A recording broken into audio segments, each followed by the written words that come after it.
नमस्कार, स्वागत है आपका। आप देख रहे हैं इंडिया डेली। आपके साथ मैं हूं शिवम दत्त मेहता। चलिए बुलेटिन की शुरुआत करते हैं। अपनी मेगा कवरेज को लगातार चला रहे हैं और ये देखिए कुछ ही सेकंड्स में ये लीजिए हो गई शुरुआत। साल का आखिरी चंद्र ग्रहण जो है वो शुरू हो चुका है। इस वक्त की बहुत बड़ी खबर आपके टेलीविजन स्क्रीन पर चल रही है। थोड़ी देर में आसमान पर दिखेगा अद्भुत नजारा। ये देखिए, ये लाइव तस्वीरें आपके टेलीविजन स्क्रीन पर हम आपको दिखा रहे हैं। ये हाई रेजोल्यूशन टेलीस्कोप की वो तस्वीरें हैं जो आपको देखनी चाहिए। और तमाम तस्वीरें सबसे पहले इंडिया डेली पर आप देख रहे हैं आपके टेलीविजन स्क्रीन पर। ये बड़ी खबर आपको बता दें, साल का आखिरी चंद्र ग्रहण शुरू हो गया है। रांची की तस्वीर आपके टेलीविजन स्क्रीन पर हमने चलाई और अब बाकी जगहों की तस्वीर भी। तो देखिए, विज्ञान के स्टूडेंट्स, विज्ञान के विद्यार्थी, बच्चे और हर कोई टेलीस्कोप के माध्यम से देख रहा है इस चंद्र ग्रहण को। और यह दृश्य देखते ही बनता है, ब्लड मून कहा जाता है। वो तमाम दृश्य भी आप देख पा रहे हैं और समय जो था उसकी शुरुआत हो चुकी है। 9:57 से शुरुआत हो चुकी है। ब्लड मून बदलेगा क्या किस्मत, ये हमारा प्रश्न है। और हमारे साथ एक्सपर्ट्स भी जुड़ेंगे। भारत में 3 घंटे 28 मिनट तक असर, 82 मिनट तक ब्लड मून नजर आएगा, ये आपको बता दें। 122 साल बाद ये अद्भुत नजारा, ये संयोग जो बन रहा है ब्लड मून का नजारा, किस पर असर, किसके लिए बेहतर, ये आपको बताएंगे। नक्षत्रों के आधार पर भी ये समझना जरूरी है। हर किसी के लिए अशुभ नहीं है, किसी के लिए कुछ हद तक शुभ भी है। और इसका असर कितना होगा आप पर, आपकी राशि पर, और उसका क्या उपाय है, आज इसी के लिए बैठे हैं आपके साथ चर्चा करने के लिए। ये दृश्य, ये देखिए एक्सक्लूसिव दृश्य आपके टेलीविजन स्क्रीन पर। ये आप चंद्रमा देख रहे हैं, चंद्रमा के क्रेटर्स को देख रहे हैं। और आप समझिए, ये ग्रहण 122 साल बाद ऐसा योग बना है। आखिरी ये जयपुर की तस्वीरें हमने आपको दिखाई थी, ग्रहण की तस्वीरें, और लगातार और भी तस्वीरें आपको दिखा रहे हैं। तो ये खगोलीय घटना तो है ही है। और हर कोई, खास तौर पर विज्ञान के विद्यार्थी, एस्ट्रोनॉमर्स और साइंटिस्ट्स इस मौके को छोड़ना नहीं चाहते। तो दोनों दृष्टिकोण से, चाहे एस्ट्रोलॉजी यानी ज्योतिष शास्त्र, ज्योतिष विज्ञान के लिहाज से, या खगोल शास्त्र के अनुसार, ये बेहद महत्वपूर्ण है। लोग कंफ्यूज्ड हैं, भ्रम में हैं, और ये भ्रम की स्थिति उत्पन्न होती है ज्योतिष विज्ञान के अनुसार। ये आपको भ्रम में, ये ग्रहण की तस्वीरें देखिए, ये ग्रहण की एक्सक्लूसिव तस्वीरें देखिए। सबसे पहले आप अपने टेलीविजन स्क्रीन पर इंडिया डेली के माध्यम से आप ये तस्वीरें देख पा रहे हैं। और ये साल का आखिरी पूर्ण चंद्र ग्रहण शुरू हो चुका है। आसमान में अद्भुत नजारा दिखने लग गया है। 3 घंटे 28 मिनट तक ये चंद्र ग्रहण रहेगा। 82 मिनट तक ब्लड मून नजर आएगा। आसमान पर खगोल शास्त्रियों की निगाहें टिकी हुई हैं, चुंबक की तरह वहीं पर टिक चुकी हैं। हर कोई देख रहा है, समझना चाहता है, जानना चाहता है। 122 साल बाद ऐसा योग बना है, ये दोबारा मौका आएगा नहीं देखने का, विज्ञान के दृष्टिकोण से। हालांकि ज्योतिष विज्ञान के दृष्टिकोण से वो भी विज्ञान है, उसमें भी गणनाएं हैं। गणनाओं से ही आप निष्कर्ष तक पहुंचते हैं और आप समझ पाते हैं कि शुभ, अशुभ या फिर क्या। अद्भुत संयोग। और ये दृश्य देखते ही बनता है ब्लड मून का किस्मत कनेक्शन। तो हमारा कार्यक्रम आपको हम लगातार दिखा ही रहे हैं। और तस्वीरें आप देखिए, कई जगहों पर मंत्रोच्चारण किया जा रहा है। ओम चंद्र चंद्राय नमः, इस तरीके के कई मंत्र हैं। मैं आपको बताऊं उससे बेहतर हमारे साथ ज्योतिष शास्त्र वो भी जुड़ेंगे, पंडित विद्वान भी जुड़ेंगे, और हर कोई अपनी राय को यहाँ पर रखेगा। और उनकी बात पर अमल आपने अगर कर लिया तो आप लाभान्वित भी होंगे और सुरक्षित भी रहेंगे। किस्मत को बदलना थोड़ा कठिन जरूर होता है, लेकिन ज्योतिष विज्ञान में उसके लिए भी उपाय होते हैं। ये दृश्य आप देखिए, चंद्र ग्रहण की ये तस्वीरें देखिए, ये बेहद शानदार, ये अद्भुत नज़ारा आपके टेलीविजन स्क्रीन पर 122 साल बाद बन रहा ये योग और इसकी तस्वीरें, इस चंद्र ग्रहण की तस्वीरें आपके टेलीविजन स्क्रीन पर आप देख रहे हैं। ऐसा ग्रहण आ चुका है, ये देखिए, आप लाइव तस्वीरें देखिए। ये चंद्रमा की तस्वीरें हैं, ये लाइव तस्वीरें हैं। और क्या करना है क्या नहीं करना है वो तो हम आपको लगातार बता रहे हैं। तो 9:58 पे शुरू होना था और 58 हो चुके हैं, 4 मिनट ऊपर ही हम आ चुके हैं और 1:26 तक ये चलता रहेगा। भारत के कई शहरों में इसको आप देख पाएंगे। सावधानियां बरतना बेहद ज़रूरी है। क्या करना है क्या नहीं करना है, खाना खाना है नहीं खाना है, ये सब आप ज़्यादा बेहतर समझते होंगे। और कुछ देर पहले हम चर्चा कर रहे थे और हमने देखा कि भाई कैसे हमें खाना नहीं खाना है, सोना नहीं है। और पंडित अजय गौतम हमारे साथ इस वक्त जुड़ चुके हैं, हम हिंदू के हमारे साथ वो जुड़ चुके हैं। पंडित जी नमस्कार सबसे पहले आपको। और ये बेहद एक अद्भुत योग कह लीजिए। कुछ लोग भ्रमित हैं, कंफ्यूज हैं, डरे हुए हैं, लेकिन क्या डरना चाहिए और अगर डरना चाहिए तो कितना, और डर क्या अपने भले के लिए है, क्या कुछ आप कहना चाहेंगे? शुरुआत आप ही से करते हैं। ओम चंद्रमसे नमः। देखिए, सूर्य ग्रहण और चंद्र ग्रहण खगोलीय घटनाएं हैं और जिसका मानव शास्त्र पर, मानव के पूरे जीवन पर बहुत गहरा असर पड़ता है। कहीं नकारात्मक होता है, कहीं सकारात्मक होता है, लेकिन अंतरिक्ष में घटने वाली यह जो सूर्य ग्रहण और चंद्र ग्रहण की जो घटनाएं हैं, जिसे हम सामान्यतः ग्रहण के तौर पर जानते हैं, ये एक अपने आप में ज्योतिष शास्त्र को लेके, उसके खगोल शास्त्र को लेके और उसके फलित शास्त्र को लेके, उसके मंत्र शास्त्र को लेके बहुत ही महत्वपूर्ण घटनाएं हैं। सूर्य को हमारे यहाँ पिता का कारक माना है, चंद्रमा को हमारे यहाँ माता का कारक माना गया है, सूर्य को हमारा जो है ये बुद्धि मानी गई है और चंद्रमा को हमारा मन माना गया है। जब सूर्य और चंद्रमा और पृथ्वी एक दूसरे की कक्षा के सामने आके एक दूसरे के कटान बिंदुओं पर जब मिलते हैं तो ये स्थिति ना तो पृथ्वी के लिए सही होती है, ना पृथ्वी पर रहने वाले जीवों के लिए सही होती है। यही कारण है, आपने देखा होगा कि सूर्य में जब ज्वार भाटा आता है तो पूर्णिमा के दिन ही आता है और ग्रहण के दिन जितने भी एक जो स्टडी पाई गई है कि जब भी चंद्रमा पर ग्रहण लगता है तो जो लोग मनोविक्षिप्त हैं या जिनको कोई मानसिक रोग है वो एक अलग तरीके का व्यवहार करने लगते हैं। और किसी भी खगोल की घटना का जब पृथ्वी पर और पृथ्वी पर रहने वाले जीवों पर प्रत्यक्ष और अप्रत्यक्ष प्रभाव पड़ता है तो निश्चित तौर से हमें ये मानना चाहिए कि यह जो ग्रहण है इसको हमें एक सीरियस तरीके से लेने की आवश्यकता है। ये हमें एक ईश्वर ने, खगोल शास्त्र ने, अंतरिक्ष ने, हमारी जो गैलेक्सी ने हमें एक ऐसा मौका दिया है जिसके अंदर हम मंत्र का जाप करके, मंत्र का पुनश्चरण करके मंत्र को सिद्ध कर सकते हैं। जिस ग्रहण काल के अंदर हम अपनी अगर कोई समस्या चल रही है तो उस समस्या से कैसे निजात पाना है, उसके कैसे उपाय करने हैं, उससे भी हम सिद्ध कर सकते हैं।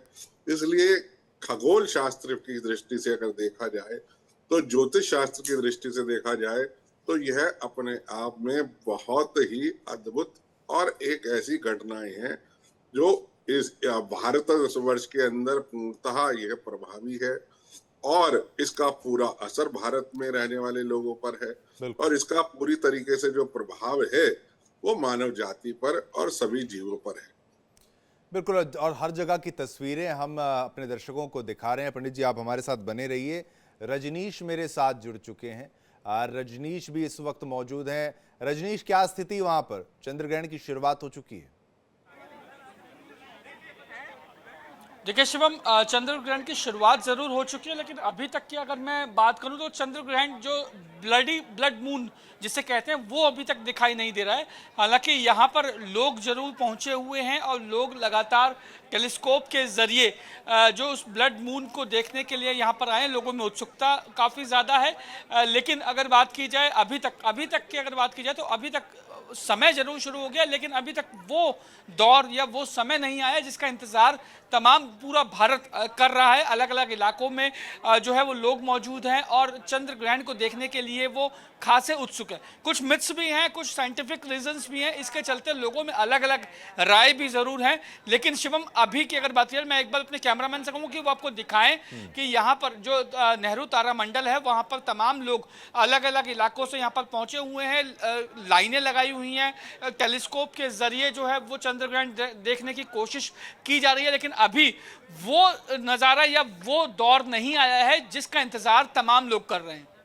यानी भीड़ वहां पर है और लोग कतारबद्ध होकर, खास तौर पर जो विज्ञान में रुचि रखते हैं, उनको हम लगातार यहाँ पर देख रहे थे कैसे वो कतारबद्ध होकर, कतार में लगकर इस दृश्य को देखने का प्रयास कर रहे हैं। बिल्कुल अभी ब्लड मून का वो दृश्य की लाल रंग आपको नजर आ जाएगा, उसकी शुरुआत नहीं हुई है, लेकिन उसकी भी शुरुआत कुछ देर में हो सकती है। अब चलिए, एक ऐसी खगोलीय घटना है जिसके बारे में हम जानकारी लेंगे। मुक्ता हमारे साथ है, मुक्ता पाठक हमारे साथ जुड़ चुकी हैं।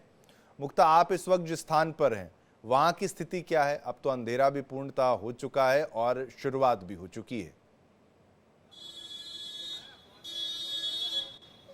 देखिए, बिल्कुल जो मंदिर वगैरह है सब जो है यहाँ पे पूरा अंधेरा हो गया। मैं चाहूंगी कि मेरे कैमरामैन आपको थोड़ा सा ये चांद को दिखाएं। देखिए, मेरे ठीक ऊपर यहाँ आसमान में चांद नजर आ रहा है और देखिए काफी हद तक मुझे जो है वो हल्का हल्का लाल दिख रहा है। अगर आप दिखा पा रहे हैं और देख रहे हैं तो आप देखेंगे चांद किस तरह से यहाँ पे है। देखिए, फुल मून तो नहीं है, थोड़ा सा ऐसा 3/4 मून है, लेकिन लाल, वाकई में लाल दिख रहा है।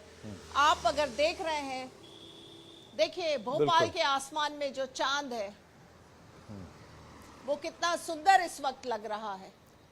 ठीक है, बिल्कुल बिल्कुल देखने का प्रयास कर रहे हैं, हालांकि थोड़ा सा और यहाँ पे अगर मैं बात करूं तो यहाँ पे पूरा अंधेरा हो गया है। बिल्कुल बिल्कुल, बोलिए मुक्ता, बोलते रहिए। हाँ, यहाँ बिल्कुल अंधेरा है, लोग सब है, सब जी बिल्कुल, यहाँ पे बिल्कुल घुप अंधेरा है।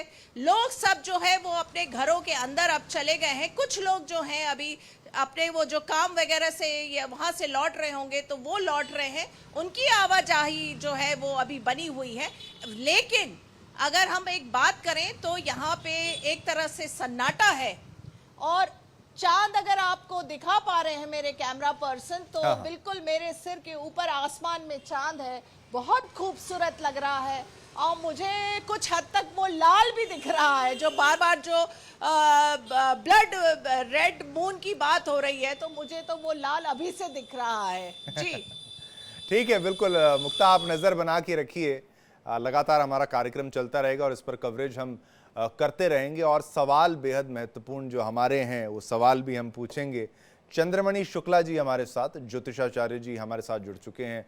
चंद्रमणि जी, जरा सबसे पहले तो आपको नमस्कार, और एक बार फ्रेम आपका सेट हो जाए, एक बार फ्रेम आपका सेट हो। हाँ, अब ठीक है। चंद्रमणि जी, जरा अब ये बिल्कुल शुरुआत हो चुकी है, लोग थोड़ा सा भयभीत हैं, मन विचलित हो रहा है लोगों का, स्वाभाविक है, चंद्र से ये असर पड़ता ही है। चंद्र जो है वो मन से है, सूर्य जो है वो मस्तिष्क से, यानी कि आपके ब्रेन से है। इस वक्त कोई लाभान्वित भी होगा क्या, या सभी के लिए एक बुरा असर इस पर पड़ेगा? ये आप थोड़ा सा समझाते पहले चलिए, फिर मंत्र वगैरह भी अगर आप बता पाएं शुरुआत में, ताकि सब जो हमारा कार्यक्रम देख रहे हैं वो कोई मंत्र उच्चारण करते भी रहे, यानी ओम चंद्र चंद्राय नमः, इस तरीके से कोई मंत्र आप ज्यादा बेहतर समझते होंगे, वो बताते चलें। देखिए, नमस्कार जी। पहले तो आप सबके, आप के चैनल के दर्शकों को मेरा राधे राधे। राधे राधे। देखिए, इसमें घबराने की कोई ऐसी बात नहीं है। पहली बात तो ये समझने वाली बात है। हाँ, इसकी थोड़ा सा नकारात्मक जो दृष्टि है, वो जैसे आप एक बात सुनते होंगे, डॉक्टर भी कहते हैं कि सूर्य के सामने बैठिए तो उसकी किरणों से विटामिन डी आपको मिलती है। किरणों का असर तो पड़ता ही है, हमारे शरीर पे पड़ता है। उसी प्रकार चंद्रमा के सामने आज के लिए बताया गया, हमेशा के लिए नहीं, जब ग्रहण पड़ रहा है, ग्रहण जैसे मान लीजिए, ये विज्ञान भी कहता है कि छाया है, पृथ्वी की छाया पड़ रही है, जिससे ग्रहण योग बन रहा है। हम भी वही बात कह रहे हैं कि राहु के द्वारा ये चंद्रमा ग्रसित हो रहा है, तो राहु भी ग्रह जो है छाया ग्रह है। परंतु राहु का हमारे जो धर्म शास्त्रों के अंतर्गत कहा गया कि वो निगेटिविटी से जोड़ा जाता है उसको। इसलिए निगेटिविटी जब चंद्रमा के साथ में है और राहु के द्वारा ग्रसित है, तो आप खुली आंखों से एकदम मत देखें।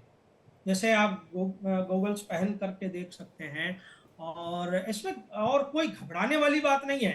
बस हाँ, उनके लिए सावधानी बरतने की बात है कही गई, जैसे गर्भवती महिलाएं हैं और रोगी हैं, और तो उनके लिए कहा गया कि थोड़ा सा सावधानी बरतें, वो ना निकले तो ज्यादा अच्छा है। क्योंकि निगेटिविटी हमारे धर्म शास्त्रों के अनुसार कहा गया, तो निगेटिविटी है वो चंद्रमा के इस ग्रहण के साथ में है, इसलिए इस समय उन लोगों को निकलने के लिए नहीं कहा गया है। बाकी और सब इसको देखें, एंजॉय करें, इसमें कोई दिक्कत वाली बात नहीं है। नहीं बिल्कुल, कोई मंत्र भी बता दीजिए चंद्रमणि जी। आपके नाम में ही चंद्र है। चंद्रमणि हमें हमारा जो नाम है उसका भी एक अर्थ है। जैसे चंद्रमा जो उसमें से समुद्र मंथन से निकला था, तो चंद्रमणि उसी को कहा गया, और भगवान शंकर ने उसे धारण किया, इसलिए उसे चंद्रमणि कहा गया। ठीक है जी। बिल्कुल। तो अब चंद्रमा का जो ये ग्रहण चल रहा है, चंद्रमसे नमः इस मंत्र का जाप आप कर सकते हैं, भगवान भोलेनाथ के मंत्रों का जाप कर सकते हैं, ओम नमः शिवाय का जाप कर सकते हैं, भगवान की पूजा कर सकते हैं। हमारे यहाँ धार्मिक मान्यताओं के अनुसार ये कहा गया है कि भाई चंद्रमा को राहु के द्वारा ग्रसित हो रहा है, तो चंद्रमा इसमें पीड़ित है, तो उनके लिए भी हम प्रार्थना कर सकते हैं कि भगवान उनको जो है जल्दी मोक्ष प्रदान करें, अर्थात वो इस कष्ट से दूर हों। तो हमारी जो धार्मिक मान्यताएं, देखिए धार्मिक मान्यताएं और विज्ञान में कोई विशेष अंतर नहीं है। ये भी जो ज्योतिषाचार्य भी बता रहे हैं, वो भी पूरा प्योर मैथ है, वो भी गणना करके बता रहे हैं। मैं वही कहता हूं कि ज्योतिष विज्ञान, मैं बार बार कह रहा हूं, कुछ लोग इसको साइंस वर्सेस उस तरीके से करने का प्रयास कर रहे हैं। मैं कह रहा हूं साइंस ही है, आप इसको कैलकुलेशंस ही, आप मैथमेटिक्स ही है इसमें। कोई आप पंचांग उठा के देख लीजिए तो आप उसी समय पर पहुंच जाएंगे कि कब क्या हुआ था और कब क्या होने वाला है। हमारे ज्योतिषाचार्यों ने आज से 50, देखिए 100 वर्ष वाला पंचांग चलता है हमारे यहाँ, 100 वर्ष, 50 वर्ष पीछे का, 50 वर्ष आगे का लिख करके दे दिया है। पूरा एक्चुअल पूरा गणना दे करके उन्होंने टाइम लिख दिया, 50 साल आगे का लिख दिया कि इस समय ये ग्रहण पड़ेगा। उन्होंने भी तो कोई गणित की होगी, उन्होंने भी तो कुछ किया होगा, उन्होंने मैथ ही तो किया होगा। जब तो कैलकुलेटर नहीं था, कंप्यूटर नहीं था, वो तब से गणित चल रहा है, और ये अंग्रेज आएंगे हमें सिखाने की भाई क्या करना चाहिए क्या नहीं करना चाहिए। ठीक है, समय काल सब, हर चीज की एक अलग महत्व होता है, हर चीज का समय होता है, हर देश का भी एक समय होता है। हमारा भी अच्छा स्वर्ण काल जो है वो आ रहा है, चल रहा है, मैं तो ये मानता हूं, और वो बदलाव अब देखने को मिल भी रहा है। लेकिन ग्रहण के मुद्दे पर और भी मेहमान हमारे साथ हैं। डॉक्टर आरबी धवन जी भी, मुझे बताया जा रहा है ज्योतिषाचार्य जी, और ज्योतिष विज्ञान के बारे में वो पढ़ाते भी हैं। आरबी धवन जी, अगर आप मुझे सुन पा रहे हैं डॉक्टर साहब, ये अब शुरुआत हो चुकी है, अब इस क्या कुछ हमें ध्यान रखना पड़ेगा इस दौरान? अभी शुरुआत जब हो चुकी है और ये तस्वीरें भी हम देख पा रहे हैं।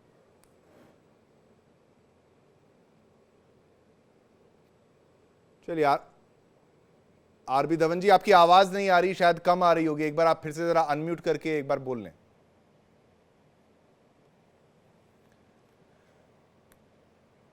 ठीक है, चलिए जब तक इनका ऑडियो ठीक होता है धवन साहब का, तब तक हम आगे बढ़ते हैं, अपने बाकी मेहमानों के पास चलते हैं। पंडित अजय गौतम जी हमारे साथ बने हुए हैं लगातार।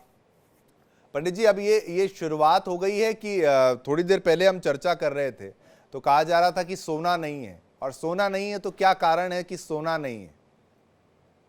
देखिए, ग्रहण के दौरान जो समय होता है, देखिए जब ये मान के चलिए चंद्रमा जो ग्रह है वो कष्ट में है, ऐसा हमारी जो मान्यताएं हैं। क्यों?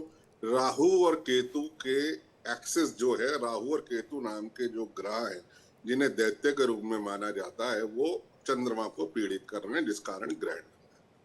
और चंद्रमा को बल की आवश्यकता है, और हम यहाँ पृथ्वी लोक पर बैठ के कैसे बल दे सकते हैं?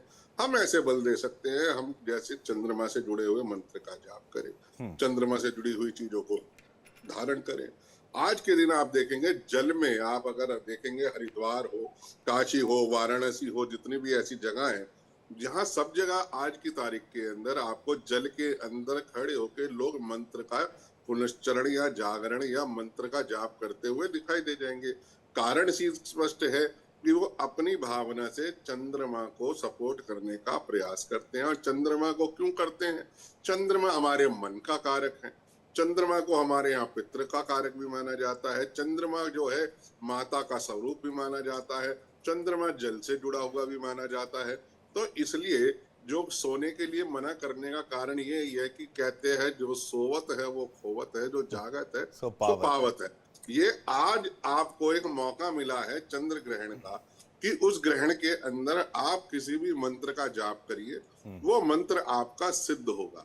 मैं इसके दौरान आप किसी भी मंत्र को चाहे तो सिद्ध कर सकते हैं, कोई भी सिद्धि कर सकते हैं। तो खगोल के अनुसार, ज्योतिष की घटना के अनुसार आपको एक ऐसा अद्भुत खगोलीय संयोग आपको मिलता है जिसमें आप अपनी मनचाही जितनी भी सात्विक आपकी इच्छाएं हैं या कोई भी जीवन में चल रही समस्याओं का निवारण कर सकते हैं, या कोई भी अपने जीवन में बढ़ोतरी करना चाहे वो कर सकते हैं। अध्यात्म और धार्मिक दृष्टि से मंत्रों की सिद्धि इत्यादि कर सकते हैं जो आपके आध्यात्मिक और धार्मिक जीवन की बढ़ोतरी करेगा। इसलिए सोने के लिए जो मना करने का कारण है वो बड़ा स्पष्ट है कि क्यों नहीं सोना चाहिए ग्रहण के दौरान। पहली बात। बिल्कुल बिल्कुल। और इसमें देखिए आज से तकरीबन 200 वर्ष पहले जो वर्ल्ड था वो एस्ट्रोलॉजी था जी। उस वर्ड को दो हिस्सों में गौरव ने डिवाइड किया। एक वर्ड बना एस्ट्रोनॉमी, एक वर्ड बना एस्ट्रोलॉजी। पहले एस्ट्रोनॉमी सेपरेट वर्ड नहीं था, यानी कि ज्योतिष एक शास्त्र था और ज्योतिष का ही शास्त्र खगोल शास्त्र था, जिसे बाद में अंग्रेजों ने डिवाइड करके एस्ट्रोनॉमी अलग कर दिया और एस्ट्रोलॉजी अलग कर दिया। एस्ट्रोनॉमी साइंटिफिक हो गया, एस्ट्रोलॉजिकल मिथ बन गया, यानी कि इस पर इसको कह लीजिए कि एक ऐसी घटना बता दी गई जो कि विज्ञान से परे मानते हैं ये लोग। तो कहने का मतलब यही है कि जो ज्योतिष, जो खगोल है, पंडित जी मैं तो एक बात बहुत अच्छी तो खगोल का महत्व क्या मानते? नहीं पंडित जी, मैं एक बात ये मानता हूँ, मैं आपसे बिल्कुल सहमत हूँ। एक बात मैं जो हर बार ये कहता हूँ कि एक प्रोपेगेंडा कह लीजिए या आप एजेंडा कह लीजिए, जो सनातन के धार्मिक ग्रंथ हैं उनको माइथोलॉजी बोलते हैं, रामायण को, महाभारत को, ये सारा एजेंडा, प्रोपेगेंडा और ये इज़म विज़म जो चलता है, तभी तो हिंदू को हिंदुत्व कहा जाने लगा। और साथ ही साथ वो तमाम चीज़ें हैं। तो एस्ट्रोलॉजी एक साइंस है, कैलकुलेशंस है। वही एक बार बार मैं बार कहता हूँ कि भाई जुग सहस्त्र योजन पर भानु लीलियो ताई मधुर फल जानू, ये कहाँ से आया है, और पंचांग वगैरह जो है वो इतने 100 सालों की कहाँ से उसका जानकारी। कुछ कहना चाहते हैं तो आप ऐड कर लीजिए। वही कह रहा हूँ कि देखिए माइथोलॉजी का जो शब्द है ये क्या है? मिथ्या। मिथ्या मिथ्या मिथ का मतलब झूठ, यानी कल्पना, यानी कि जिसका कोई साकार ना हो या आकार ना हो। तो जब बात होती है हिंदू माइथोलॉजी, इसका मतलब हमने खुद ही स्वीकार कर लिया कि ये कल्पना है, ये इसमें वास्तविकता नहीं है। तो ये धीरे धीरे एक षड्यंत्र है। अगर आपको किसी भी राष्ट्र को खत्म करना है तो उसकी धर्म और संस्कृति पे प्रहार करिए, वो अपने आप हो जाता है। तो इसलिए राम को रामा करने वाले लोग कौन हैं, या कृष्ण को कृष्णा करने वाले लोग कौन हैं, हिंदुत्व को हिंदुत्व कहने वाले जो लोग हैं। तो यही एक कारण है कि भारतीय संस्कृति पे धीरे धीरे जो कुठाराघात है, तो ये एक सो कॉल्ड विज्ञान, so called intellectual, so called, अब उन्हीं पे लग रहा है मुझे ग्रहण जो है वो लग रहा है। उन्हीं के लिए हम ये कामना करते हैं जो हमारे विरुद्ध हैं, जो सनातन के विरुद्ध हैं। हेमा गुप्ता जी हमारे साथ जुड़ चुकी हैं, ज्योतिषाचार्य हैं वो, और फाइनेंस का भी काफी ज्ञान वो रखती हैं। नमस्कार हेमा जी, क्या जानकारी देना चाहेंगी? अब ये देखिए किस कदर चंद्रमा की तस्वीर जो है वो धीरे धीरे आप ऐसे समझ पाएंगे कि भाई डार्क होती जा रही है। अब इसको ब्लड मून कहा जाएगा और वो तमाम चीज़ें, लेकिन एस्ट्रोलॉजी के हिसाब से ज्योतिषाचार्य होने के नाते आप क्या संदेश देना चाहेंगी, फिर सलाह भी देते चलिएगा। ऑडियो अनम्यूट कर लीजिएगा। एक तो मैं ये कहना चाहती हूँ कि आपके जो प्रोग्राम होते हैं वो बड़े ही मतलब नॉलेजेबल होते हैं, लोगों को इतना सब जानकारी मिलती है। जो आप गेस्ट लेके आते हो ढूंढ के, नए नए गेस्ट और इतने ज्ञानी गेस्ट, जो बहुत सारी चीजें तो मुझे अभी पता लगी जो मेरी भी नॉलेज में कम थी। तो जैसा आपने कहा कि ये ग्रहण क्या असर डालेगा और क्या सावधानियां बरतनी चाहिए, या क्या कुछ नया होने वाला है। और मैं आपको बता दूं, जैसे हमारे शास्त्रों में उल्लेख होता है ग्रहों का, तो 7 ग्रह माने गए हैं और 2 छाया ग्रह माने गए हैं, सूर्य, चंद्रमा शुक्र, बुध, जुपिटर, बृहस्पति, शनि और राहु केतु। लेकिन ऐसा क्यों है कि हम सिर्फ सूर्य और चंद्रमा को ही देख पाते हैं? हमने कभी शुक्र नहीं देखा, हमने कभी शनि को नहीं देखा, हमने सूर्य और चंद्रमा को ही देखा। तो यही दो ऐसे ग्रह हैं जिन पे ग्रहण भी लगता है। कभी आपने सुना है कि शुक्र को ग्रहण लग गया या शनि को ग्रहण लग गया? ठीक है, क्योंकि जैसे ही ये राहु और केतु के एक्सेस में आते हैं, और राहु केतु जो है वो मैलेफिक प्लैनेट माने जाते हैं, जो दैत्य प्लैनेट माने जाते हैं। तो जब हम चंद्र ग्रहण की बात करते हैं तो हम ये देखते हैं, चंद्रमा का जब भी संपर्क बनता है राहु या केतु से, तो वहां पे एक जो स्थिति बनती है वो बहुत ही विनाशकारी स्थिति बनती है। आप चाहे किसी की पत्री उठा के देख लीजिए, या अगर मैं बात करूं तो मुंडेन एस्ट्रोलॉजी के अकॉर्डिंग बात करूं तो ग्रहण को आप देख लीजिए, राइट। तो जब आप किसी की पत्री में चंद्रमा का संपर्क राहु से देखते हैं तो पूरी जिंदगी आप देखेंगे कि वो लोग कहीं ना कहीं मानसिक तनाव से गुजरते ही रहते हैं अपने जीवन के अंदर।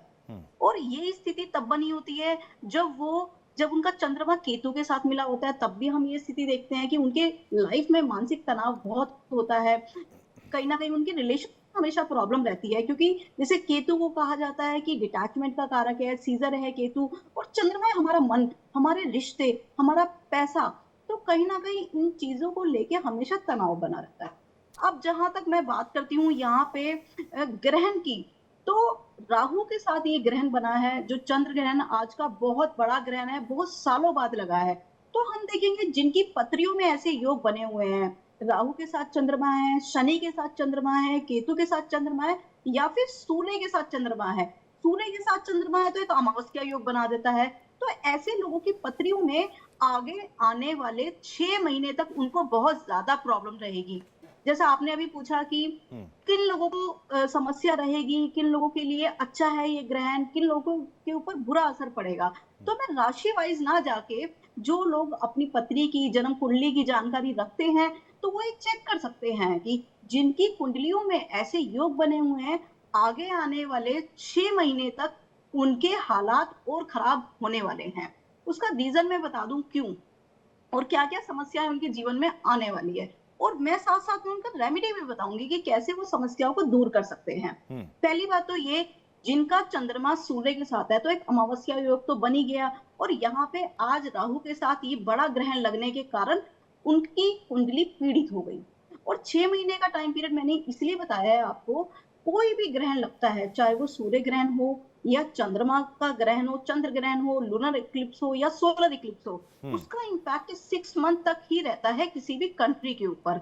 लेकिन ऐसा माना जाता है कि जितने आवर्स का वो ग्रहण होता है, जैसे आज का ग्रहण हमने देखा 3 घंटे 26 मिनट का होगा, तो 3 महीने 26 दिन का असर बहुत ज्यादा रहता है, बड़ा ही प्रोमिनेंट इंपैक्ट रहता है लोगों के जीवन पे। तो हम ये देखेंगे 3 महीने 26 दिन तक का इंपैक्ट ऐसे लोगों पे बहुत ज्यादा रहेगा। उन्हें फाइनेंशियल प्रॉब्लम फेस करनी पड़ेगी अपनी लाइफ में, उनके रिलेशनशिप इश्यूज बहुत फेस करने पड़ेंगे उन्हें कहीं ना कहीं ऐसे लोगों के हेल्थ इश्यूज आ सकते हैं, घर में तनाव की स्थिति बन सकती है। तो मेरा यहाँ पे एक सजेशन है कि आप जब भी घर से निकले तो आप कहीं ना कहीं नारायण कवच करके निकले। देखिए, नारायण कवच क्या होता है कि वो आपके शरीर को, आपके मन को एक ऐसा कवच देता है, एक ऐसी शील्ड देता है कि आप इन सब नेगेटिव स्थिति से निकल पाते हैं, या उनको हैंडल करने की शक्ति आपको मिल जाती है। क्योंकि देखिए, आज का जो ग्रहण है, जब राहु ने डसी लिया चंद्रमा को, राहु ने ग्रसित कर दिया चंद्रमा को, तो आपकी मनोस्थिति कैसी हो गई, मतलब स्ट्रेंथ तो रही नहीं। आप देखेंगे ना कि आज तो फर्स्ट डे है और अभी फर्स्ट डे भी पूरा नहीं हुआ है, लेकिन आप देखेंगे आगे आगे आने वाले टाइम में वो चीजें आपको फील होगी, आपको लगेगा कि डिप्रेशन के सिम्टम्स लोगों में बढ़ते जा रहे हैं, मतलब वो इतनी डीप थिंकिंग में जा रहे हैं लोग, इतनी नेगेटिव थिंकिंग में जा रहे हैं लोग। आप देखोगे कि डॉक्टर्स के पास ऐसे ही इश्यूज ज्यादा आने लगेंगे, जहां पे या तो डिप्रेशन के इशू है या कहीं ना कहीं अटैक से रिलेटेड। ये आपने बहुत अच्छे से इसको हेमा जी समझा दिया है। हमारे साथ और भी मेहमान हैं, और भी ज्योतिषाचार्य इस वक्त हमारे साथ जुड़ चुके हैं। धवन साहब हमारे साथ हैं, डॉक्टर आर.बी. धवन साहब, आपका बहुत बहुत धन्यवाद, आपने फिर से कीमती वक्त निकाला। जो ज्योतिषाचार्य हैं धवन साहब, काफी अच्छे से जानते हैं, अभी थोड़ी देर पहले हमारे साथ स्टूडियो से भी जुड़े थे। धवन साहब, अब ये शुरुआत हो चुकी है, आप सब इसको ऑब्जर्व कर रहे हैं, सब इसको समझने का प्रयास कर रहे हैं। अब शुरुआत के दौर में आप इसको कैसे देख रहे हैं? जरा ये तस्वीरें भी हम लाइव दिखा रहे हैं, लेकिन आप समझाते भी चलिएगा।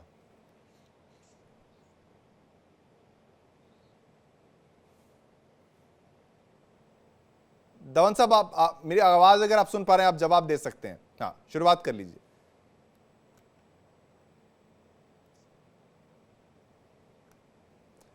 धवन साहब, ये आप इस ग्रहण को किस कदर देखते हैं? इसका असर जो होने वाला है, शुरुआत हो चुकी है ग्रहण की। धवन जी। हाँ हाँ।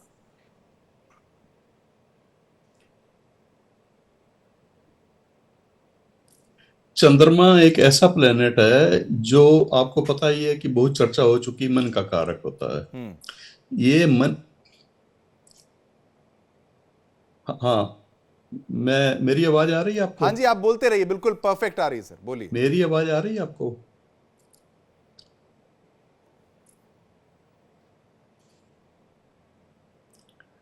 हाँ, मेरी आवाज आ रही है आपको? बिल्कुल सर, आप बोलिए। धवन साहब, आप बोलिए, आपकी आवाज ठीक है, आप बोल सकते हैं, आप बोलते रहिए। मेरी आवाज आपको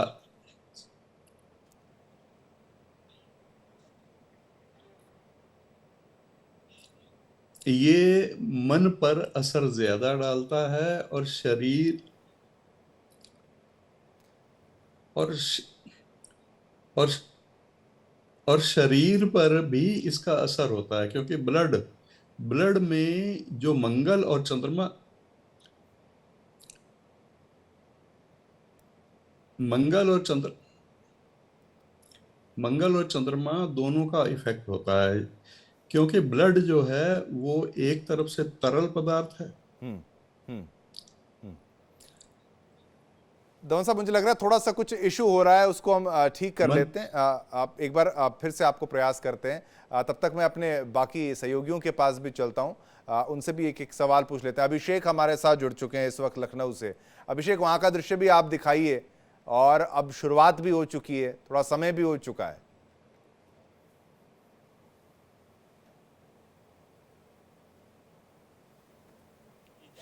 हिस्सा जो है, जो फुल मून था वो कवर हो चुका है और ब्लड मून की तरफ कन्वर्ट हो रहा है। लगभग 11 बजे का वक्त होगा जो बताया जा रहा है। यहाँ पे यहाँ के जो डायरेक्टर हैं, अभी मैं उनसे मैं बात करने का प्रयास करूंगा। उनका कहना है 11 बजे करीब जो तांबे जैसा कलर होता है इस मून का दिखाई देगा।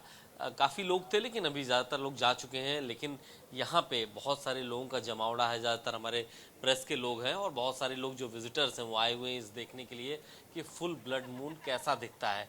तो अभी की स्थिति ये है, यहाँ पर लगभग 50% हिस्सा मून का कवर हो चुका है। 11 बजे का वक्त बताया जा रहा है कि जब फुल ब्लड मून दिखाई दे सकता है। ये हाई रेजोल्यूशन टेलीस्कोप्स यहाँ पर लगाई गई हैं और इन टेलीस्कोप्स में आप जब देखेंगे, यहाँ से जो लेंसेज लगाए गए हैं उनके ज़रिए आप देखेंगे तो आपको ये बहुत बिल्कुल क्रिस्टल क्लियर विजिबल मून दिखाई देगा। इनके क्रेटर्स तक दिखाई देंगे।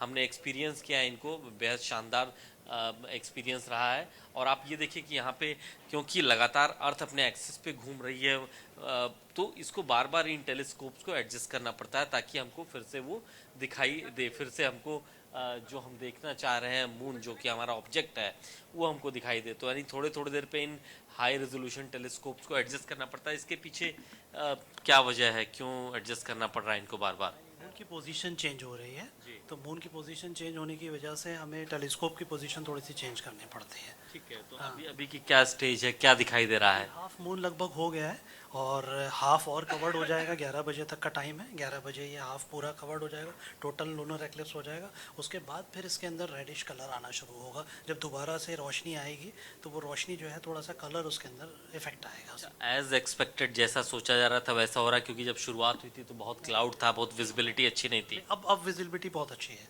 अब इस वक्त बिल्कुल क्लियर दिख रहा है। टेलीस्कोप से देखने में क्रेटर्स तक दिख रहे हैं, उसमें बहुत अच्छे से क्रेटर्स को देख सकते हैं। थोड़ा सा इन टेलीस्कोप्स के बारे में आप बता दिया, हम अपने दर्शकों को बताना चाहते हैं। 8 इंची टेलीस्कोप्स हैं, ये 8 इंची टेलीस्कोप्स हैं और सेलेस्ट्रॉन मॉडल है ये।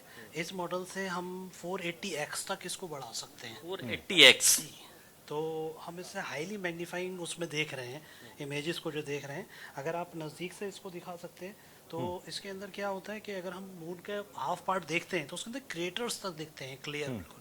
आप अगर कैमरे को फोकस कर पाएंगे यहाँ पर तो आपको क्रेटर्स दिखेंगे उसमें। ठीक है, ये जो दूसरा टेलीस्कोप है ये वो सर छोटा हैंडी टेलीस्कोप है, उससे इतना इस वक्त जो इमेजेस हैं जैसे हल्की लाइट है इस लाइट में उससे नहीं देखना पॉसिबल नहीं है, क्योंकि इसका 8 इंची का डाया है, ये जो है काफ़ी बड़ा है, इससे ज़्यादा रोशनी हो जा रही है क्योंकि ऑब्जेक्ट से रोशनी अंदर जाती है। तो ये कब तक ये स्थिति बनी रहेगी 11 ये, बजे तक।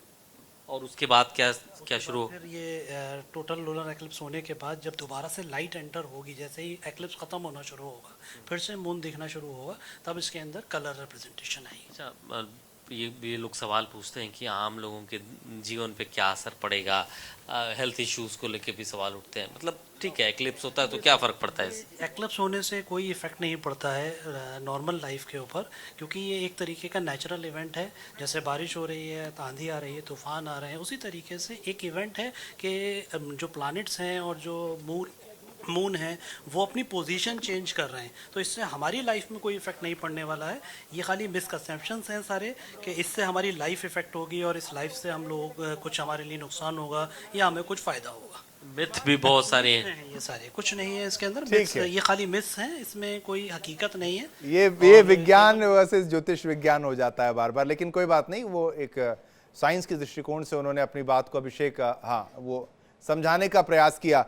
ठीक है अभिषेक, आप भी हमारे साथ बने रहिए। एक बार फिर से मैं चलता हूँ, हमारे साथ जो ज्योतिषाचार्य जी जुड़े हुए हैं, डॉक्टर साहब, डॉक्टर धवन साहब, एक बार फिर आपके पास आना चाहेंगे। बीच में थोड़ा सा ऑडियो का इशू आया था, लेकिन ये शुरुआत हो चुकी है। वो कह रहे हैं कि 11 बजे तक वो रंग भी आ जाएगा, वो रंग और वो डिग्रीज और वो तमाम चीज़ें। साइंस तो है ही है इसमें, लेकिन इसमें ज्योतिष विज्ञान भी है। अब ये क्या इसकी डिग्री बढ़ती जाएगी? 6 महीने का असर, वो तमाम चीज़ें जो समझा रहे थे, कुछ और भी आप जानकारी साझा करें। आप नाम दे रहे हैं ना रेड कलर जी। तो इसका मतलब ये है कि चंद्रमा 2 तत्वों से बना हुआ हमारा ब्लड है, और एक तत्व का कारक चंद्रमा है, एक तत्व का कारक मंगल है। लिक्विडपन यानी रक्त का जो तरलता है वो चंद्रमा के अधीन है, और दूसरा जो रक्त की गर्मी है, रक्त में उष्णता भी तो है, वो मंगल के अधीन है। तो इसीलिए जब ग्रहण लगेगा तो आपको एक कलर पहले दिखाई देगा, उसके बाद लाल कलर बाद में दिखाई देगा, यानी दोनों आपको दर्शन होंगे दोनों कलर के।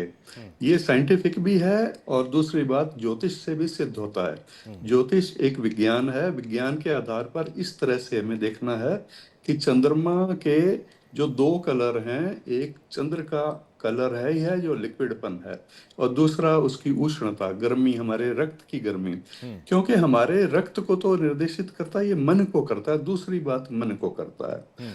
और ये जो तत्व है मन का मतलब है मस्तिष्क का वो भाग जो कल्पनाएं करता है, जो सोचता है, और जो इमेजिनेशन करता है, इमेजिन करने लगता है। हाँ, तो इन दोनों पर अधिकार है। लेकिन रक्त के मामले में आपने जैसे समझा ना, तो इसी तरह से मन का भी 2 तरह से कारक है। इसको अगर हम ज्योतिषीय भाषा में सही ढंग से समझें तो मन भी 2 तरह से कल्पनाएं करता है, तो उन दोनों कल्पनाओं का सूचक है ये। अब हम इसको ये आते हैं कि इसका प्रभाव क्या होगा, तो इसका प्रभाव रक्त पर तो होगा ही होगा, क्योंकि मनुष्य के शरीर के अंदर कितने प्रतिशत रक्त है वो तो आपको पता ही है, यानी 60, 65, 70% के आसपास साइंस के हिसाब से भी उसमें ब्लड में जो तरलता है पानी है और उष्णता भी है। अब रक्त के अंदर और भी एलिमेंट हैं, यानी रेड ब्लड सेल भी हैं, वाइट ब्लड सेल भी हैं, सब कुछ वो अलग अलग प्लैनेट्स का अपना अपना रोल है। पर मैं ये कहूंगा कि 2 प्लैनेट्स का मुख्य रूप से इसका रक्त से संबंध है। मन के भी 2 पहिए हैं। मन 2 तरह से सोचता है, एक कल्पनाएं करता है और एक तत्कालिक सोचता है। आपको अगर कोई चीज उठानी है, कोई चीज खानी है, तो तुरंत आप फैसला लेते हैं, वो मन अलग है। और जो मन कल्पनाएं करता है, रात को स्वप्न देखता है, वो मन अलग है। तो मन के भी 2 रूप हैं। इसी तरह से रक्त, जैसे आपको मैंने बताया, मन को इस तरह से समझते हैं। अब ये प्रभाव जो पड़ेगा ना, मुख्य रूप से मनुष्य के मन पर भी किस एंगल से पड़ेगा, वो किस साइड से पड़ेगा, तरलता वाली साइड में पड़ेगा या उष्णता वाली साइड में पड़ेगा, ये देखने वाली बात है। ये अपनी अपनी जन्म कुंडली से ही पता चलता है उसका कौन सा प्लेनेट कमजोर है और कौन सा प्लेनेट बलवान है। बिल्कुल। अगर चंद्रमा बलवान है तो तरलता पर असर नहीं पड़ेगा, और अगर मंगल कमजोर है तो इसका मतलब है कि उसके रक्त वाली उष्णता पर असर पड़ेगा या सोचने पर असर पड़ेगा। तो सोचने के भी आपको दो एक पहलू बड़ा बता आपने दिए। अच्छा बताया था कि नक्षत्र के अनुसार कोई कोई जो है वो लाभान्वित भी होगा। मैं किसी आपको किसी नक्षत्रों का पूरा डिटेल मेरे सामने है, मैं आपको बता सकता हूँ कि कौन से नक्षत्र लाभान्वित होंगे। हाँ हाँ, एक बार जरा आप किसी एक के बारे में बता दीजिए, फिर मैं हाँ, बाकी मेहमानों के पास। एक के बारे में मैं बताता हूँ। जैसे पूर्वा भाद्रपद नक्षत्र में ये ग्रहण लग रहा है, तो पूर्वा भाद्रपद नक्षत्र गुरु का नक्षत्र है। ऐसे ही पूर्वा भाद्रपद के साथ साथ पुनर्वसु विशाखा, ये 3 नक्षत्र गुरु के नक्षत्र हैं। अब इन 3 नक्षत्र वालों को थोड़ा मस्तिष्क में दबाव भी रहेगा। मतलब जहां पर मैंने आपको पहले बताया ना, साइंटिफिक और ज्योतिष भी एक विज्ञान है, ठीक तो है। उसके लाल कणों वाला प्रभाव, यानी शरीर की उष्णता पर प्रभाव, रक्त की उष्णता पर प्रभाव, वो उसका ब्लड प्रेशर से संबंध है। ठीक है, ये आपने अच्छा मैं समझाया कि यानी ब्लड प्रेशर तक ये चीजें जाती हैं। तो जी इंसान जी को बिल्कुल कंट्रोल एक तरीके से बिल्कुल ये बिल्कुल ये जाएंगी कैसे करते हैं? जाएंगी जाएंगी। एक हाँ। पहलू जाएगा, दूसरा पहलू नहीं जाएगा, 2 पहलू हैं इसके। और मस्तिष्क पर दबाव रहेगा इन 3 नक्षत्र वालों का। ठीक है। इस समय मस्तिष्क में दबाव रहेगा, और ये कब तक रहेगा? कोई कहता है 3.5 महीने रहेगा, लेकिन जो शास्त्रोक्त है, जो साइंटिफिक है, हमारी ज्योतिष के हिसाब से वो 6 महीने का ठीक है। ये maximum 6 महीने रहेगा। वाली बात तो अब समझ में यहाँ पर आ रही है। चंद्रमणि शुक्ला जी भी हमारे साथ हैं। चंद्रमणि जी, क्या ये राशियों के अनुसार इसमें कुछ बात समझनी चाहिए हमको कि मकर राशि पर असर क्या है, कुंभ राशि पर असर क्या है? राशियों के अनुसार कुछ आप समझा सकते हैं, या फिर ये स्पेसिफिक डिटेल में जाएंगे तो और बेहतर होगा? लेकिन कुछ चीज़ें क्या जेनेरिक हैं कि सामान्य है कि इन चीज़ों का पालन कर लिया जाए तो वो नकारात्मक प्रभाव जो है वो प्रतिकूल जो है अनुकूल हो जाए? देखिए, कुछ राशियों के लिए तो ग्रहण जो ये पड़ रहा है, कुछ राशियों के लिए अच्छा भी है और कुछ राशियों के लिए खराब भी है। जैसे एक उदाहरण के तौर पे बताएं, जैसे सिंह राशि के लिए ये जो ग्रहण बहुत अच्छा माना गया है, क्योंकि सिंह राशि के 7वें भाव पर ये घटित हो रहा है, और सिंह राशि वालों के जो अटके हुए काम है वो बनेंगे, उनको अचानक धन लाभ का भी योग बनेगा। तो सिंह, जैसे एक उदाहरण के तौर पर मैं बता रहा हूँ, देखो इसको समझने की जरूरत है। चंद्र ग्रहण में भयभीत होने की जरूरत नहीं, मैं बार बार वही बात कह रहा हूँ। कुछ चीजें हैं, जैसे ज्योतिषी भी समझाने के लिए जो आपको कह रहे हैं कि कुछ चीजें सावधानी बरतनी है, गर्भवती महिलाओं के लिए सावधानी बरतनी है, तो कुछ चीजें समझाने के लिए जो बोली जा रही है। जैसे एक उदाहरण के तौर पे आप समझिए कि हमारे यहाँ, हमारे शास्त्रों में कह दिया गया कि पीपल के वृक्ष में जो है पितरों का वास होता है, पीपल के वृक्ष में शनि का वास होता है। परंतु इस वजह से वो पीपल के वृक्ष के पास जाएगा तो कुछ समय के लिए, क्यों जाएगा और उससे लाभ क्या होगा? भाई, अगर साइंस के हिसाब से समझे तो पीपल का वृक्ष 24 घंटे ऑक्सीजन देने वाला वृक्ष है। ठीक है जी। अब यही बातें अगर हम गांव के लोगों को बताएं कि इसमें 24 घंटे ये ऑक्सीजन देने वाला है, तो उनको इसका लाभ समझ में नहीं आएगा। वो क्या करेंगे? पीपल को काटा और बाहर कर दिया। क्यों? क्योंकि उसके ना फल से उसका ना कोई फल फायदेमंद है, ना उसका जो है कोई लकड़ी किसी काम की है, तो उसे काट के भगा देंगे। तो ऋषि मुनियों ने कुछ समझाने के लिए कहा कि भाई इसमें पितरों का वास है, शनि का वास है, जिससे आप पूजा करेंगे, धर्म से जुड़ेगा तो इसकी आप रक्षा करेंगे। और रक्षा, अब आप वही स्थिति देखो कि गांव के लोग क्या करते हैं, पीपल का वृक्ष घर के सामने हो गया तो घर छोड़ देंगे लेकिन पीपल वृक्ष नहीं काटेंगे। इससे क्या हुआ? बचाव हुआ ना। तो कुछ चीजें हैं जो समझाने के लिए कही गई हैं, कुछ चीजें बताई गई हैं, उनको समझने की जरूरत है, ना कि उनमें ये ज्योतिष अलग है और ये विज्ञान अलग है और इस पे ये चीजें वो गलत कह रहे हैं, ये सही कह रहे हैं, इससे लेना देना नहीं है। देखिए, कहाँ जहां जहां चीजें जैसे ज्योतिषी समझा रहे हैं, वो भी मैथ के अनुसार, वो भी गणना करके तब आपको समझाया जा रहा है। जैसे साइंस कह रहा है कि गुरुत्वाकर्षण का बल बढ़ता है, जिससे जो है पृथ्वी, और जब पृथ्वी की छाया पर चंद्रमा आता है तो गुरुत्वाकर्षण का बल बढ़ता है, जिससे सुनामी आती है और ये सारी चीजें, भूकंप इत्यादि आते हैं। वही ज्योतिषी कह रहे हैं कि चंद्र ग्रहण पड़ रहा है, राहु का प्रकोप है, राहु के प्रकोप से जो है चंद्र ग्रहण में की वजह से कहीं बारिश ज्यादा होगी, कहीं भूस्खलन हो रहा है, कहीं पहाड़ों में दिक्कत हो रही है। वही समय चल रहा है, वही हो रहा है। तो बात दोनों की एक ही है। ये आपने बड़ा अच्छा जो मुद्दा उठा लिया चंद्रमणि शुक्ला जी, कि ये जो आपदाएं हो रही हैं इसका भी कुछ ज्योतिषाचार्य और कुछ विद्वान जो हैं इसको जोड़ रहे हैं कि भाई ये पहले से निर्धारित था, ये होना था।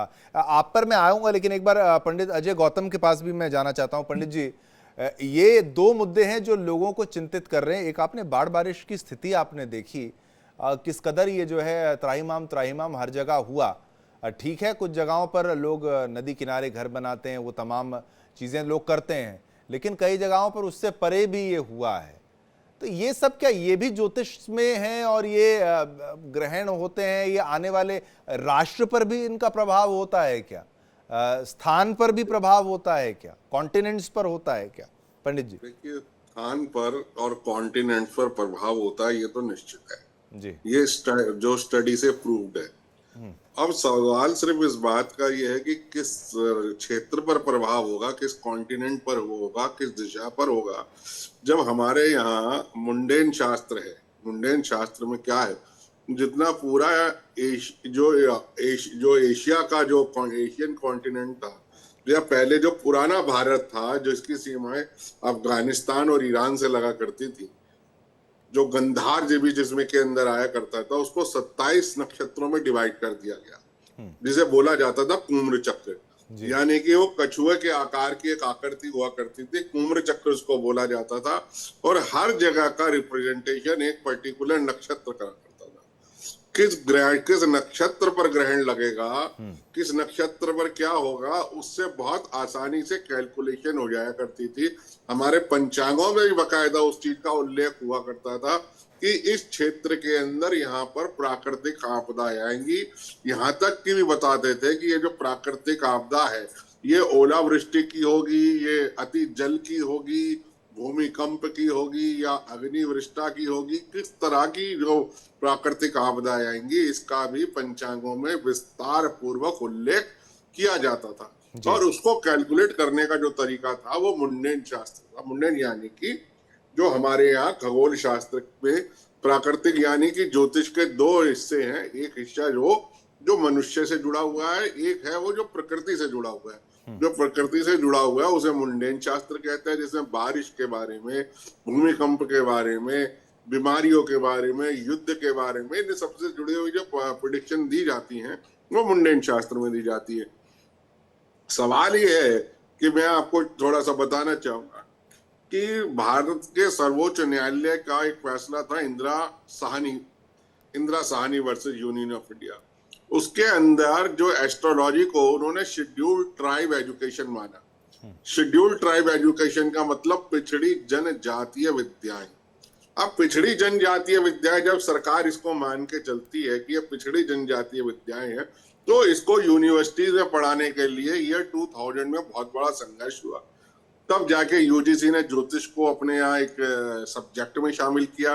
और आज खुशी की बात है कि देश के 14 विश्वविद्यालय में ज्योतिष एज ए सब्जेक्ट के तौर पर पढ़ाई जाती है, जिसमें पीएचडी तक की जाती है। तो अब उस पर अनुसंधान होना शुरू हुआ है। आज उसके लिए लैब बननी शुरू।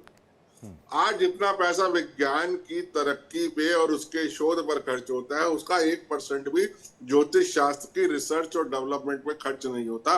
उसके बावजूद भी हम अपने पुराने पोथी पत्रों के सहारे, हम अपने पुराने ग्रंथों के सहारे, पुराने पंचांगों के सहारे, पुरानी पद्धति के सहारे आज भी इन घटनाओं का सटीक और अनुमानित जो अनुमान है वो लगाने में सफल रहते हैं। चाहे वो पंजाब की ओलावृष्टि हो, या पंजाब के अंदर फ्लड हो, या उत्तराखंड की बात हो, या हिमाचल की बात हो, जब इनसे जुड़े हुए नक्षत्र पीड़ित होंगे, प्रभावित होंगे, क्रूर ग्रहों के गोचर के अंदर होंगे, निश्चित तौर से वह जो क्षेत्र है वो किसी ना किसी कारण से प्रभावित और पीड़ित होंगे।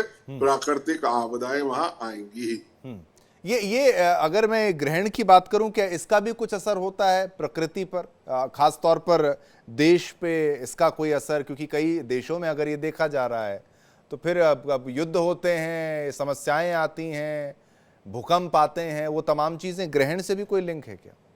जी जी, देखिए किस आपके जो वर्ष के अंदर जो हमारा जो चित्र पक्षी अयनान से हमारा जो नव संवत शुरू होता है, जिसे अप्रैल के अंदर पहला नवरात्र मानते हैं हम, उससे हमारा जो नक्षत्र पहला संवत्सर शुरू होता है, वो एक संवत्सर के अंदर कितने ग्रहण आए हैं, वो ग्रहण कब कब आए हैं, उनके वो किस वार को लग रहे हैं, उनकी ड्यूरेशन क्या है, कौन से नक्षत्र प्रभावित है।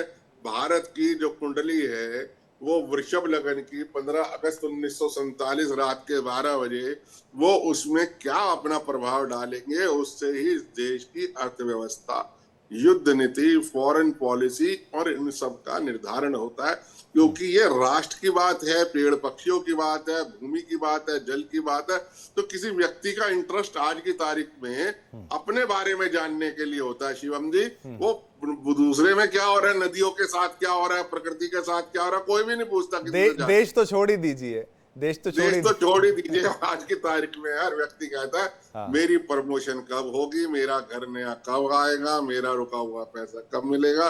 जो उसके अपने निजी जीवन की जो उसकी परेशानियां हैं, उसका फोकस मात्र उनके आंसर जानने तक है, उसे राष्ट्र से मुझे लगता है कि एक मुहिम ये भी चलनी चाहिए, ज्योतिष विज्ञान का एक अच्छा प्रयोग ये हो कि राष्ट्र की उन्नति के लिए भी क्या कुछ उपाय किए जा सकते हैं, धर्म की उन्नति के लिए भी, कि भगवान रहेंगे तभी तो आप रहेंगे, भगवान का नाम रहेगा तभी तो आप मैं 10 सेकंड थोड़ा सा इसको एलिब्रेट करूंगा जी। अभी हम लोग गौ प्रतिष्ठा यज्ञ कर रहे हैं, ठीक है। अभी बॉम्बे के अंदर शंकराचार्य अभिमुक्तेश्वरानंद सरस्वती जी महाराज ने 33 कोटि यानी 33 करोड़ आहुतियों को लेके एक लक्ष्य रखा कि देश के अंदर गौ माता की जो है रक्षा हो, सुरक्षा हो और उनको सम्मान, गौ हत्या पर रोक लगे। तो ये भी एक तरीके का प्रयास है राष्ट्र की उन्नति को लेके, राष्ट्र की जीव को लेके जो प्रेम है उसको लेके। अभी पीछे सर्वोच्च न्यायालय ने एक ऑर्डर पास किया कि स्ट्रे डॉग्स के खिलाफ, लेकिन लोग सामने आए, उन्होंने प्रोटेस्ट किया, किसी तरीके से ये हुआ। तो समाज को सजग होना पड़ेगा, कहीं ना कहीं निजी महत्वाकांक्षाओं को त्याग कर, चाहे कहीं ना कहीं राष्ट्र की उन्नति में मेरा क्या योगदान है, इस प्रकृति को बचाने में मेरा क्या योगदान है, मैंने इसको पर्यावरण को बचाने में मेरा क्या योगदान है, ये मानव होने के नाते जो मेरा कर्तव्य है, जो फंडामेंटल ड्यूटीज है, उसमें भी मुझे काम करना पड़ेगा। तभी मैं ग्रहण को समझ पाऊंगा और अपने जीवन को भी सुधार पाऊंगा और राष्ट्र को भी सुधार पाऊंगा। बिल्कुल, ये पंडित जी ने बहुत महत्वपूर्ण बात यहाँ पर कही कि भाई राष्ट्र रहेगा तभी तो आप रहेंगे, राष्ट्र के बारे में भी आप सोचें, ये उतना ही महत्वपूर्ण है और इसका असर उस पर पड़ता है, नहीं पड़ता है, कितना पड़ता है। हेमा गुप्ता जी भी हमारे साथ हैं, लगातार बनी हुई हैं। हेमा जी, मोटी मोटी बात जो मुझे समझ में आई है, एक आम मानव होने के नाते कि भाई मैं ज्योतिष शास्त्र तो हूँ नहीं, ज्योतिषाचार्य नहीं हूँ, कि भाई जिसका चंद्रमा कमजोर है उस पर असर ज्यादा होगा, राहु का प्रभाव होगा। एक राहु को लेकर कहा जाता है राहु जो है वो सडन फेम देता है, कुछ क्षेत्रों में अचानक तरक्की देता है, अचानक पैसा देता है, अचानक लॉटरी लग जाती है, वो इंसान टिकटें तो खरीदते हैं। ये क्या कुछ चीज़ों में पॉजिटिव भी आता है राहु को लेकर, अगर हम उसको सोचें? और फिर वो चंद्र वाला भी आप जरा बताइएगा, जिसका कमजोर है तो वो करे क्या, वो परमानेंट कमजोर ही रहेगा या उसका उपाय कुछ हो सकता है? देखिए, जो योग हम लेके पैदा हुए हैं पत्री में, उसे तो कभी भी डिनाई नहीं किया जा सकता, उसका इम्पैक्ट तो ह्यूमन लाइफ पे रहता ही रहता है। मान लीजिए कि किसी की पत्री में आ गया, खराब है, वो बेचारा तनाव में ही जीता रहे, फिर तो ज्योतिषाचार्य भी तो आप लोग हैं विद्वान, आपकी तो डॉक्टर हैं आप लोग एक तरीके से ज्योतिष के। शिवम जी, मैं आती हूँ उस बात पे, लेकिन आप ये देखिए, डिपेंड ये करता है कि वो तनाव आएगा कब। जब वो प्लैनेट एक्टिवेट होगा, दशा में होगा, महादशा में होगा, अंतरदशा में होगा, प्रत्यंतर दशा में होगा, या फिर गोचर में उस पर नेगेटिव इम्पैक्ट आएगा, तो वहां पे आपको तनाव होगा। ऐसा नहीं होगा कि रोज की जिंदगी में आप तनाव में हैं, ठीक है। तो लेकिन स्थिति तो ऐसी बनी हुई है आपके चार्ट के अंदर, वो तो रिमूव नहीं हो सकता, बट उसका इम्पैक्ट तभी आएगा जब वो प्लैनेट अपने एक्टिवेशन की स्थिति में आ जाएगा। अब दूसरी बात, जैसा आपने ये पूछा कि चंद्रमा के साथ साथ क्या राहु के दशा में लोगों को उन्नति मिलती है, तो देखिए क्या है कि हमारा सबका जीवन, दुनिया में जितने भी लोग हैं, चाहे वो किसी भी कंट्री में रहते हैं, सबका जीवन ही 12 डब्बों में डिवाइडेड है। क्योंकि आपको भी पता है कि 12 जॉडिक साइन होते हैं, मेष से लेकर मीन तक। तो 700 करोड़ की अगर मैं बात करूं पूरे वर्ल्ड में, 750 करोड़ की बात करूं, तो सभी डिवाइड है 12 में, राइट। तो ऐसा नहीं होता कि सभी को राहु की दशा में उन्नति मिलती है। अगर अभी मैं देखूं हनी सिंह की अगर आप एग्जांपल लेते हैं, तो जब तक उनकी राहु की दशा चली, जब तक वो आउट ऑफ साइट ही रहे, वो डिप्रेशन में रहे, और उनकी स्थिति ऐसी थी कि आप कभी उनके इंटरव्यू सुनेंगे तो वो बताएंगे आपको कि क्या स्थिति से वो गुजरे हैं राहु की दशा में। तो ये डिपेंड करता है कि राहु का प्लेसमेंट क्या है। लेकिन उसके हेमा जी, aspect- जी एक सवाल ये है, आपने एक सेलिब्रिटी का नाम तो लिया, और लोग यही अच्छा है कि थोड़ा सा उदाहरण के साथ, जब उनको अगर पहले पता होता कि मेरी राहु की दशा रहेगी और अगर वो उपाय कर लेते, क्या बच जाते? देखिए क्या है कि उपाय की भी डिग्री होती है कि भाई मान लीजिए मैंने 100 मंत्रोच्चारण किए, लाख करता या करोड़ करता। चंद्रमणि जी आपसे भी लेंगे, धवन जी आपसे भी इसी पर ये बहुत है कि भाई डिग्री भी जरूरी है कि भाई उसका मैग्नीट्यूड कितना है, उसकी संख्या कितनी है। पहले हेमा जी आप इसको क्विकली बता दीजिए, फिर बाकी जी देखिए राहु तो राहु है, और जहां तक मैंने देखा है कि राहु में जो राहु का अंतर होता है 3 साल का, 3.5 साल का, ये मोस्टली सबके साथ ही बैड पीरियड होता है, बड़ा ही उथल पुथल का पीरियड होता है। और जैसा आपने पूछा कि डिग्री क्या रहती है, उपाय क्या रहते हैं, देखिए जो आप ग्रह लेके आए हैं वो आपको प्राइस तो पे करना पड़ेगा, कर्मास तो आपको देने पड़ेंगे जो आप लेके आए हैं। तो बहुत ज्यादा उपाय ऐसे टाइम पे काम करते नहीं है, लेकिन फिर भी अगर आप भगवान का नाम लेते रहे, आपकी फैमिली आपके लिए जप करती रहे, तो कहीं ना कहीं आप जैसे बारिश आ रही है तो आपने छाता ले लिया, तो कहीं ना कहीं आप भीगेंगे नहीं, बट पैर तो फिर भी भीगेंगे, गीले तो फिर भी हो ही जाएंगे। तो इतना बचाव हो जाता है कि इस स्थिति से भी वो निकल के उनको प्रोग्रेस मिली और आज दुनिया के सामने है। तो वही होता है कि डिपेंड करता है कि आप किस तरह की रेमेडीज करते हैं और कितनी करते हैं। इतना ज्यादा रेमेडीज का इम्पैक्ट उस पर पड़ता नहीं है। भगवान का नाम, विष्णु सहस्त्र, और उसके अलावा ओम नमः शिवाय, राहु की ओम नमः शिवाय से बड़ी कोई रेमेडी नहीं है। ओम नमः शिवाय, ये बहुत सरल मंत्र आपने बता दिया कि ओम नमः शिवाय का उच्चारण करके बहुत बचा जा सकता है।